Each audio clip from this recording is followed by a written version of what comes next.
I thought this week I'll show you a bit more about where I live here in Christchurch, New Zealand. It's a beautiful morning. The city is looking beautiful.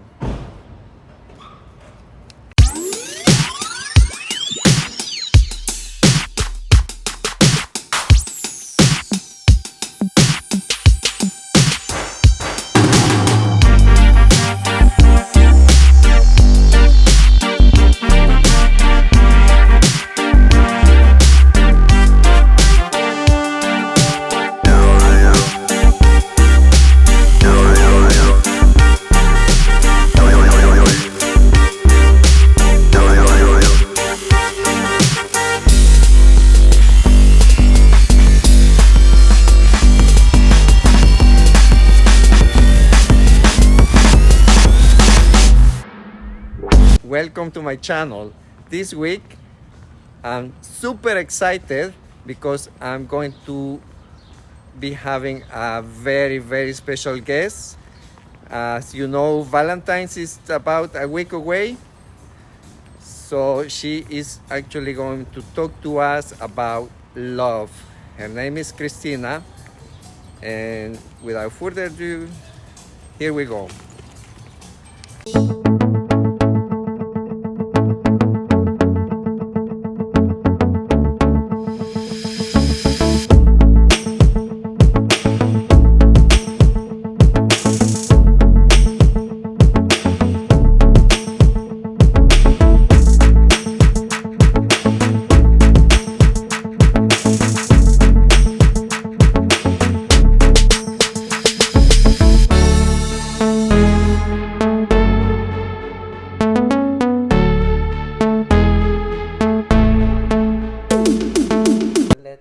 Introduce yourself and maybe give us a little bit of feedback.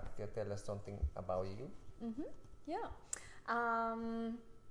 Good question. So I'm Krystina.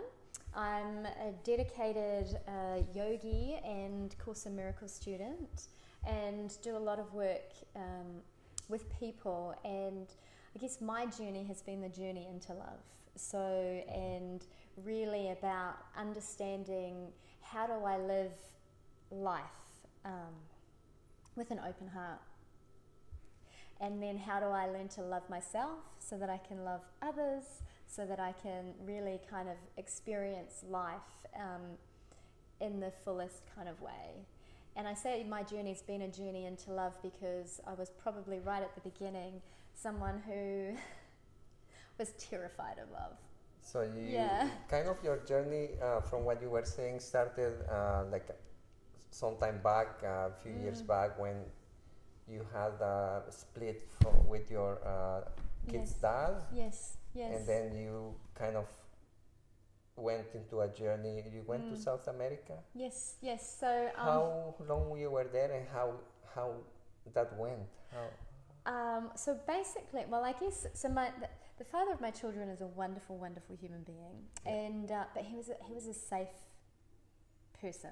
Does that make sense? So my heart was safe and beautifully held by him, and then I got into yoga while we were in our relationship, and I went to a yoga retreat, and I wasn't happy in my life. I wasn't happy with myself. I wasn't happy in the relationship. And at this yoga retreat, I had this mind-blowing experience of someone, the teacher saying, and really grounding into us that the ground of being is love. And we're all here to live this one wild and precious and fabulous life, so how are we going to live it? And I was like, I don't want to be unhappy anymore. I really don't. So anyway, after that 5-day retreat, I went home, quit my job, broke up with my partner, and he's like, well, what do you want? And my best friend was in South America, in Ecuador, and I was like, I want to go to South America. So I went to South America for 5 weeks with my 2 children, and then came home and I guess had to rebuild myself after having made such a, I wouldn't recommend doing all of that all at once. But you did it. I so, did it. And you got through. So that's how how you started this Yeah. journey, isn't it? That was the beginning. Yeah. And you're also talking about the philosophical view of that. Yes. Yeah. So I guess, like I said, so the type of yoga that I practice is a tantric based yoga. So it's not like tantric in terms of the tantric sex, just to get that clear, but more the tantric in terms of life isn't a dress rehearsal. Like, we are here to really embody and really experience life at its fullest. And for all of us, that's a different definition. Like, some of us love to dance, some of us love to climb mountains, some of us love to sing, some of us love to do financial accounts. Like, you know, we're all different. Different passions. But, yeah, whatever makes you happy, like, pursue it and live it. So I discovered A Course in Miracles. There's a joke that The Course in Miracles is the book that's on everyone's bookshelf and never been read, right? So I had it for about 10 years, and in 2016 decided I would do it. I was actually going to ask you at the end of the interview a book or some books that you would like to recommend, that if we don't have time, I can add them at the bottom on the comment section. Yeah. So The Course in Miracles is all about teaching us to remove all the internal barriers that we have to love, so that we can become aware of love's presence in our lives. And so I went through a 365-day program, which is the workbook of The Course in Miracles, and really learned to take responsibility for how I make meaning of the world and how I see the world, and that's my creation. And from that, like, then learning to peel back the layers of the onion so that I can see where I'm choosing love or where I'm choosing fear. But the basic tenet of the course is love is the ground of being, it's all that there is, and everything else is an illusion. So there you go. And then that kind of gave you the foundation to start working with people, helping people. Yes. Yeah. And just looking at your list about celebration of love. Yeah. You talk about that you have to love yourself first. Can you tell me more about that? Yeah, absolutely. So I think when you are kind of journeying into love or looking for love, the first place you have to look is within. The first place you have to look is in the mirror. Like, nothing outside of you is going to give you the love that you need unless you've filled your own cup first. So there's a huge, I think, like Rumi says it best when he says, your job is not to seek for love, but to seek all the barriers to love and remove them. And same in the Course in Miracles. It's like, stop looking outside for something to bring you the joy and the happiness, for someone to bring you the joy and the happiness, because everything outside of you is temporary.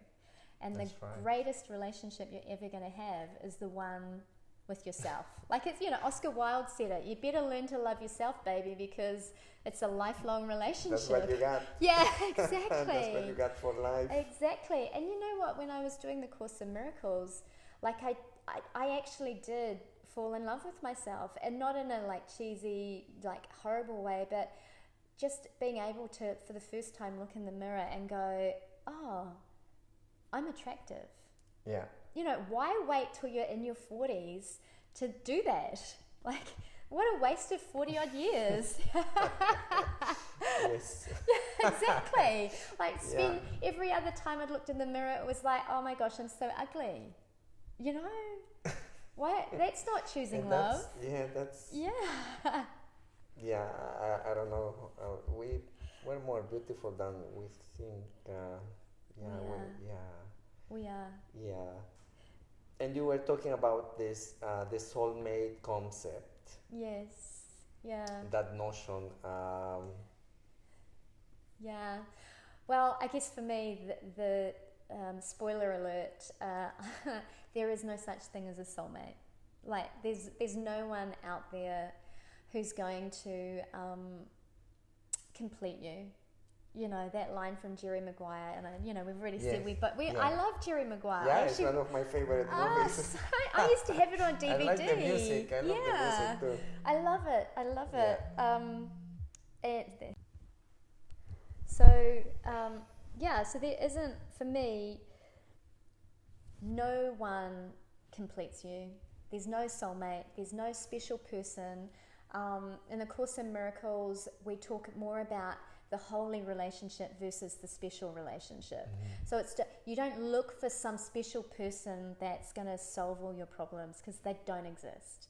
But every relationship that comes your way is an opportunity to get closer to love and closer to understanding love's essential nature in your life. Yeah. Because a lot of people are kind of have it wrong, I guess. They're looking for someone that will make them happy. Yeah. Or will complete them, but you make yourself happy, the soulmate does not exist. Sorry, Prince Charming. I know. Fairy tales got it wrong. Disney got it wrong, but And you were talking also about a list. Yes. Make a list in order to 5 values, and if you can tell us about that. Absolutely. So with the list concept, it's about getting really clear. So one of the things from a tantric yoga perspective is that you can have whatever you want. You just have to know what it is, and you just have to know to ask, right? So quite often we get really confused, and we don't send really clear messages out to the universe about this is what I'm wanting to receive.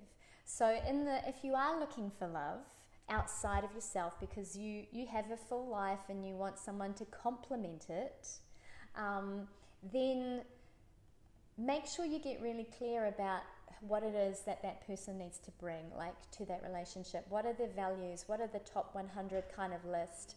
And then when I talk about the values, what are they? Do their values align with you? With your ones. Yes. And get clear, 3 to 5 values. So for me, it's positive.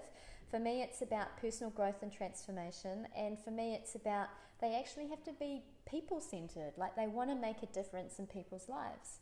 So there's that. Then there's the deal breakers and the red flags. Yes. I will not be in relationship with someone who has an addiction. I will not be in relationship with someone who beats other people up. What are the things that if they show you that that's who they are early on, you run. Yes. Right? And then the other thing is that they have to, there's going to be things about you that your potential partner needs to appreciate and love and just tolerate, right? So what are the 10 things about you that they're just going to have to just suck up? For me, it would be that I love to do yoga. And for me, it's like a gym. It's like someone doesn't want me to go to the gym. It's like, I'm sorry, but this is not going to work, And for the bros, I'm normally tell that to the guys, that you guys don't give yourself away just because one girl is extremely beautiful and you give her a 10 physically. You guys still need to have boundaries and standards, and you talk also about boundaries. And for the guys, you need to build yourselves, have some ambition, and absolutely. So with the boundaries and standards, with the physical attraction, you're right, it's a really important initial thing. But then there's the actually, how do you still respect yourself? How do you not compromise yourself in relationship? And so when you do see the red flags, or when you do start to think, oh, I'm a little bit concerned here, that you actually are looking after yourself first. And I guess when it comes to standards, right? So if we talk about some male friend, I was talking about this with a male friend the other day, how him and another friend realized that there's a whole lot of women out there Yeah. who will take any kind of treatment from a man if they're giving her just enough attention every now and again, you know.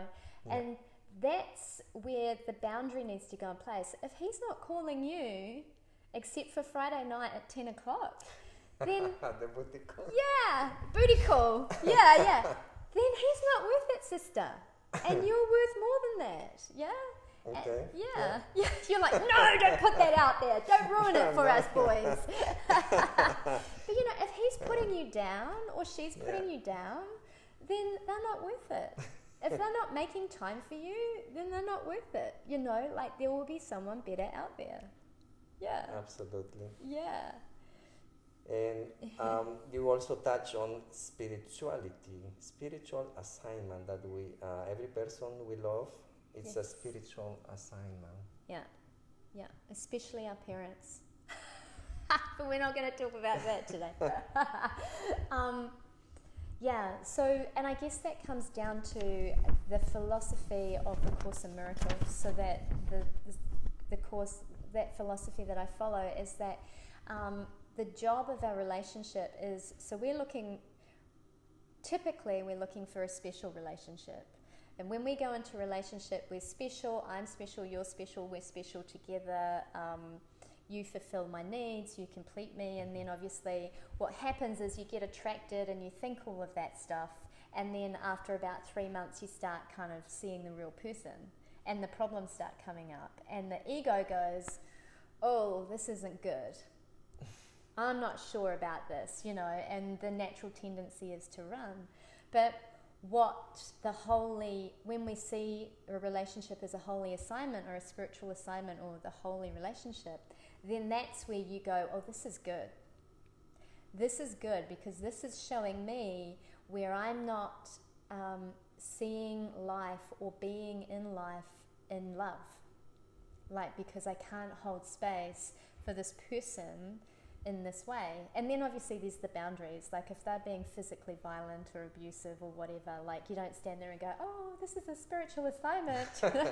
No, you get out. But you know, generally it's more I'm getting frustrated because I need them to be doing something for me. Well, let's explore that need. Where is that coming from? What do you really need?